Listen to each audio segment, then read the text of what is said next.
2026 তৃতীয়বাৰৰ বাবে অসমত হ'ব বিজেপি চৰকাৰ পিপলছ পালছ গৱেষণা সংস্থা নামৰ সংস্থাটোৱে প্ৰকাশ কৰিছে এই সমীক্ষা সংস্থাটোৰ 26ৰ নিৰ্বাচনক লৈ প্ৰাক নিৰ্বাচনী সমীক্ষা আৰু সংস্থাটোৱে প্ৰকাশ কৰা মতে বিজেপিয়ে 69ৰ পৰা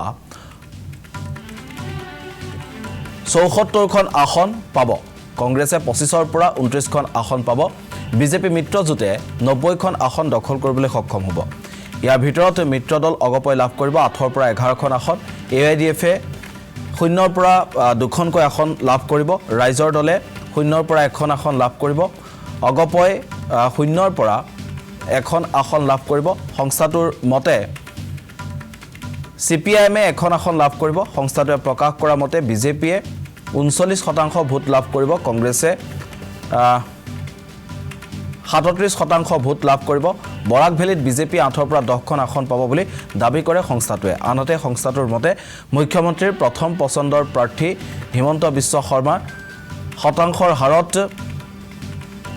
পুনৰ 30% বিচাৰি হিমন্ত বিশ্ব শৰ্মাক মুখ্যমন্ত্ৰী হিচাপে 28% সৰ্বানন্দ সোণোৱালক মুখ্যমন্ত্ৰী হিচাপে বিচাৰে 27% গৌৰৱ গগৈক মুখ্যমন্ত্ৰী হিচাপে বিচাৰে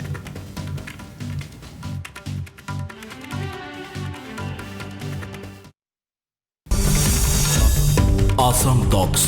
আপোচবিহীন অসম কণ্ঠ